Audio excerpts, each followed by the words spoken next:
Welcome to ability tech group. Ability tech গ্রুপে আপনাদের সকলকে স্বাগত জানাই। তো কয়েকদিন থেকে আমি সোশ্যাল মিডিয়ায় একটা তোলপাড় দেখছি জানি ট্রেনে যে থাপ্পড় মারাটা নিয়ে কেসটা চলছিল জানি সোশ্যাল মিডিয়ায় হোক অথবা একটা রাজনৈতিক রূপ ধরে নিয়েছিল এই ঘটনাটা। তো এই ঘটনাটার সমস্যা সমাধান একটা ভিডিও বানিয়েছে যার নাম হচ্ছে মাইনুল শেখ। এই মাইনুল শেখ সাধারণত একটা ব্লগার। তো তিনি এই সমস্যা সমাধানের উপায়ে একটা ভিডিও বানিয়েছেন যা আমাকে খুব ইন্সপায়ার লাগবে। এমনকি এই ভিডিওটা অনুযায়ী যদি কাজ করে এই যে তোলপাড়ের ঘটনাটা, তাহলে আশা করছি সমস্যা সমাধান হয়ে যাবে খুব শীঘ্রই। আর আমার মতে এই সমস্ত ঝামেলা এই হিন্দু মুসলিম না করে সমস্ত কিছু ঝামেলা বা ঝগড়া খুব তাড়াতাড়ি সমস্যা সমাধান করে দিলেই ভালো। কারণ ধর্ম নিয়ে খুব একটা বাড়াবাড়ি করে কোনো লাভ নেই, লোকসান দুজনেরই হয়, সেটা হিন্দু হোক অথবা মুসলমান হোক। এমনকি আমাদের মুসলিম ভাই বোনদের বলতে চাই একটা কথা, যে ধর্ম নিয়ে বাড়াবাড়ি করতে নেই। এর আগেও ধর্ম নিয়ে বাড়াবাড়ি করার ফলে অনেকগুলো জাতি বিলুপ্ত হয়ে গেছে। তো ধর্ম নিয়ে বেশি বাড়াবাড়ি করা চলবে না। এই ভিডিওটা শেষ পর্যন্ত দেখুন, যা সমস্যা সমাধানের কথা বলা হয়েছে। আর এই ভিডিওর উপরে আমল করতে গেলে আশা করছি সমস্যা সমাধান হয়ে যাবে। তো শেষ পর্যন্ত দেখবেন ভিডিওটা।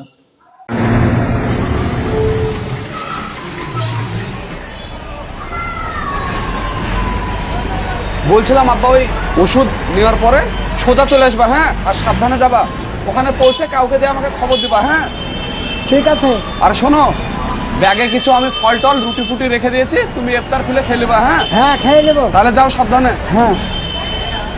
আব্বা, তুমি মোবাইলটা রাখো। আমি মোবাইল নিয়ে বানাবে। আরে তুমি ধরো তো, প্রথমে আমার নাম্বার সেভ আছে। হ্যাঁ। যদি কোনো অসুবিধা হয় তো ফোন করবা আমাকে, যদি না পারো তো কাউকে দিয়ে ফোন করাবা, নাম্বারটা প্রথমে আছে। ঠিক আছে। আচ্ছা, আসছি তাহলে। হ্যাঁ, যা।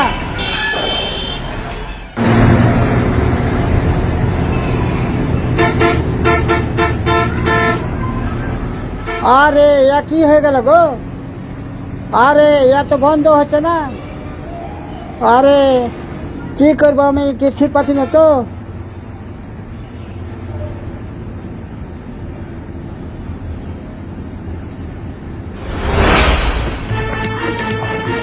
আপনি কি করছেন? আপনার কি লজ্জা শরম নেই? আপনি একটা মুরব্বী মানুষ একটা মেয়ের ভিডিও করছেন। আরে মা, আপনার এত বড় সাহস! আপনার লজ্জা শরম নেই? আরে মা, তুমি ভুল ভাবছো আমার কথাটা তো। আর আপনি কথা বলছেন, আমি কোনো ভুল ভাবছি না। আমি এক্ষুনি পুলিশে কল করছি। হ্যালো, হ্যাঁ বলুন। Police station? হ্যাঁ, এটা পুলিশ স্টেশন। স্যার, আপনি এক্ষুনি লোকেশন ট্র্যাক করে আসুন। ঠিক আছে, আসছি। আর আপনি ভুল চুপচাপ বুঝছো মা? বসুন। আমি ভুল বলছি, তাহলে ভিডিও দ্বারা ভুল বলছে না? আমি মোবাইল চালাতে জানি না, কিভাবে কি হয়ে গেছে। আপনার লজ্জা লাগা দরকার। আমার বয়সে হয়তো আপনার একটা মেয়ে আছে, তারপরেও আপনি এই কাজ করছেন। উঠুন সিট থেকে, উঠুন, বেরান বেরান বলছি বাস থেকে। আপনার ব্যবস্থা করছি। আর কোথাও যাবেন না, এখানে চুপ করে বসবেন। দেখো মা, তোমার ভিডিও আমি করিনি মা। আমি আপনার কোনো কথা শুনতে চাই না। যা বলার, এখানে পুলিশ আসছে, পুলিশের সঙ্গে বলবেন। আমাকে ক্ষমা করে দাও। কি হয়েছে বাবা? এই মেয়েটা বলছে আমি নাকি ওর ভিডিও করেছি। কি ব্যাপার? কে আমাকে ফোন করেছিল? স্যার, আমি ফোন করেছিলাম। কি সমস্যা বলুন। এই যে সেই নোংরা লোক, যিনি বাসের ভেতরে চেপে মেয়েদেরকে দিনের পর দিন হ্যারাস করে চলেছেন, তিনি বাসে চড়ে মেয়েদের উল্টোপাল্টা ভিডিও তার ফোনে রেকর্ড করেন। এমনকি আমার সঙ্গে না, আরো কত মেয়ের সঙ্গে করেছে তার কোনো ঠিক ঠিকানা নেই। আপনি এনাকে অ্যারেস্ট করুন স্যার। দেখুন, এইভাবে তো অ্যারেস্ট করা যায় না। আপনি লিখিত কমপ্লেন দিন, তারপর আমি অ্যারেস্ট করবো। কেন যায় না? দেখুন স্যার, আপনি ওনার ফোনটা চেক করে।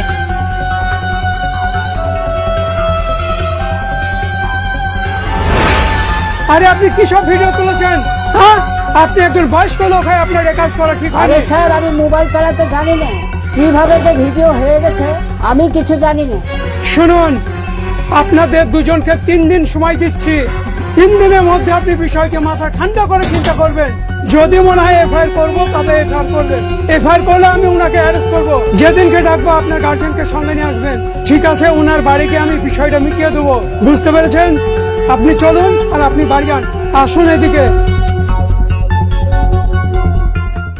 নমস্কার, আমি স্টেট নিউজের পক্ষ থেকে সামিম শেখ। কিছুদিন আগে বাসের ভিতরে যে এক ঘটনা ঘটেছে, এক বয়স্ক লোককে এক ভদ্র মহিলা যেভাবে মেরেছে, সেই বিষয়টা নিয়ে সোশ্যাল মিডিয়াতে এত উত্তেজিত আপনারা তো হয়তো দেখেছেন।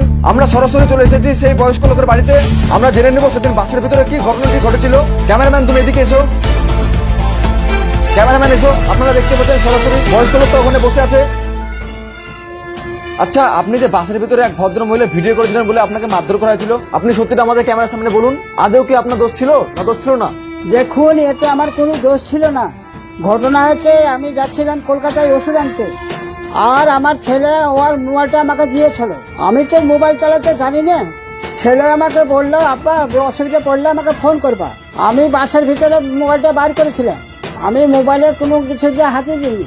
বাসের ভিতরে মোবাইলের ক্যামেরা কিভাবে অন হয়ে গেছে, তাই ওই মেয়েটা আমাকে মারধর করেছে। আমরা যতটুকু সত্যিটা জানতে পেরেছি, আপনি সত্যি সত্যি বলে সেই ভদ্র মহিলা ভিডিও করেছিলেন? না না, আমি তো মোবাইল চালাতেই জানি না, আর আমি ভিডিও করে কি করব বলেন? আমি তো বয়স্ক মানুষ। আর একটা বিষয় নিয়ে অনেক তোলপাড় চলছে, আপনি বলে সেদিন রোজা ছিলেন, সেই ভদ্র মহিলাটা এটা জানার পরে বলে আপনাকে মারধর করেছে। হ্যাঁ, আমি রোজা ছিলাম, তাও আমাকে মারধর করেছে। আচ্ছা, আপনি কি ইচ্ছাকৃতভাবে ভিডিওটি রেকর্ড করেছিলেন না কি ব্যাপার, কি একটু খুলে বলুন তো। থামেন থামেন, আমার বয়স্ক স্বামী, আমার স্বামী মোবাইল চালাইতে জানে না। আমার স্বামী তাহলে ভিডিও করবে কি করি? আপনারা এইটুক কথা একখানি করছেন, একদিন পর একদিন আসছেন, কি ব্যাপার আপনাদের? শিগগিরই বেড়ে যান। দেখুন, একজন সাংবাদিকের সাথে আপনি এভাবে কথা বলতে পারেন না। আমরা সত্যি কথাটা যাচাই করার জন্য আপনার বাড়িতে এসেছি। তো দর্শক মন্ডল, আপনারা সরাসরি শুনতে পেলেন সেই বয়স্ক লোকের কথাগুলো। আপনারা আরো কিছু জানতে চাইলে আমাদের সঙ্গে থাকুন।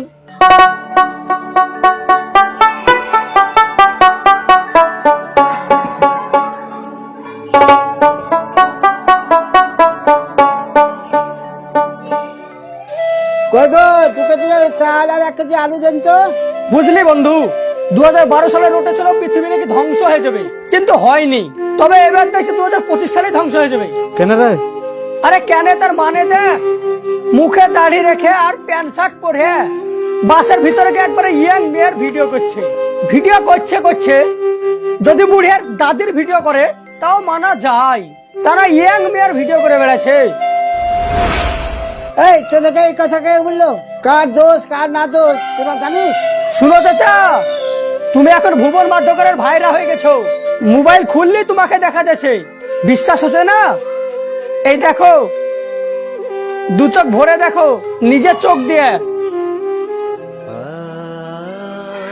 যখন মুখে দাড়ি রেখে ভিডিওটা করেছো তখন তো লজ্জা লাগেনি, আর এখন বলছি বলে গায়ে আগুন জ্বলছে না?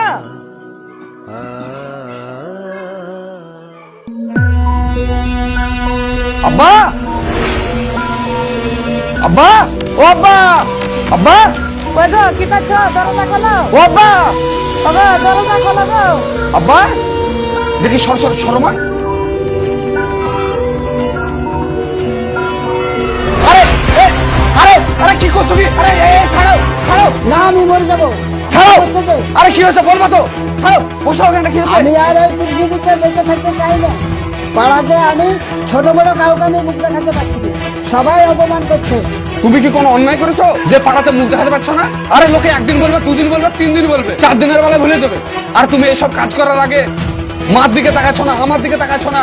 তুমি চলে গেলে আমাদের কি হবে জানো? তুমি কাঁচা চাইলের মতন কাজ করছিলি কেন? আমি আর এই মুখ কাউকে দেখাতে চাই না, আমারই নিজেরই গুলো জ্বালাচ্ছে। বাইরে চলো, দাও। তোমার এই সব করার কি দরকার ছিল বলো তো? তুমি কি কোনো অন্যায় করেছো না ভুল করেছো বলো? অন্যায় করেছো তো ওই মেয়েটার লেগে তুমি মরতে যাচ্ছো।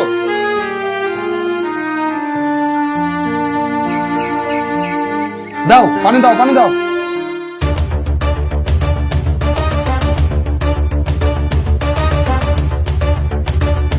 এই বয়স্ক লোকটাকে চিনতে পারছেন? হ্যাঁ স্যার, চিনতে পারছি। সেদিনের জন্য কাকা আমি আপনার কাছে ক্ষমা চাইছি। এবং সেদিন শুধু দোষটা আমার ছিল সেটা বললেও হবে না, কিছুটা হলেও দোষ আপনার ছিল। আপনার ফোনে যে ফুটেজগুলো রেকর্ড হয়েছিল সেগুলো দেখে আমার মাথা ঠিক থাকেনি, কারণ সেই ভিডিওগুলো স্বাভাবিক ছিল না, কিছুটা হলেও অস্বাভাবিক ছিল। 8-10টা মেয়ে হলো যেটা করতো সেই কাজটা আমিও করেছি। রাগের মাথায় হয়তো আমি আপনাকে 2-4টা থাপ্পড় মেরেই দিয়েছি। তো আপনি আমার বাবার বয়সী, তার জন্য আমি আপনার কাছে ক্ষমা চাইছি। শোনো, ক্ষমা চাইলে সব সমস্যার সমাধান হয় না। হ্যাঁ, এই যে আমার আব্বা কিছুক্ষণ আগে ঘরে দড়ি টাঙিয়ে আত্মহত্যা করার চেষ্টা করেছিল, এখন যদি কিছু হয়ে যেত এই দায়িত্ব কে নিত? হ্যাঁ, আয় বলো। হারালে সে আমাদের হারাতো, তোমার কিছু হতো না। তুমি ক্ষমা চাইনি না, সব শেষ। দেখুন দাদা, উনি যদি নির্দোষী হয় তাহলে উনি কেন সুসাইড করতে গেলেন? তোমরাই তো বাধ্য করছো সুসাইড করতে, তো করবে না? থামুন, তোমরা এই বিষয়টা নিয়ে বেশি জলখোলা করবে না।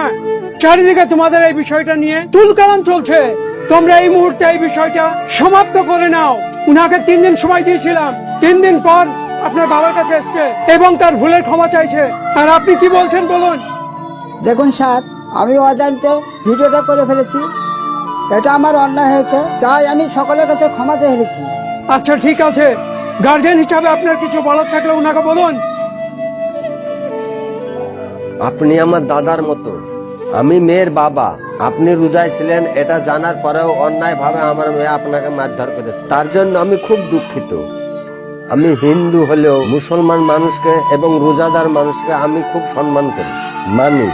আমাদেরও মনের অবস্থা ভালো না, গ্রামের নানান লোকে নানান কথা বলছে, মেয়েকে কিভাবে শিক্ষা দিয়েছে, কিভাবে মানুষ করেছে, তার জন্য আমাদেরকে অনেক রকম কথা শুনতে হয়েছে। আমার মেয়ের হয়ে আপনার হাত ধরে বলছি, আমাদেরকে ক্ষমা করে দিন। আপনার মেয়েকে আমি ক্ষমা করে দিয়েছি, ওটাও আমার মেয়ের মতন, তাই আমি মনে কিছু করিনি, আমারই সব ভুল ছিল। তোমরা আমাকে ক্ষমা করে দাও, তাইলেই হবে। আপনার মনের যন্ত্রণা আমি ঠিক বুঝতে পেরেছি, এলি আর বাড়াবাড়ি করেন না। না না, আর আমি বাড়াবাড়ি করছি না, আপনারা আমাকে মাফ করে দেন। ঠিক আছে।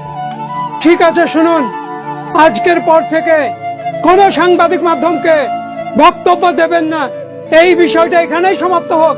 কোন সাংবাদিক যদি আসে পরিষ্কার বলবেন প্রশাসনের পক্ষ থেকে আমাদের সমস্ত সমস্যা মিটিয়ে দিয়েছে। ঠিক আছে, চলুন।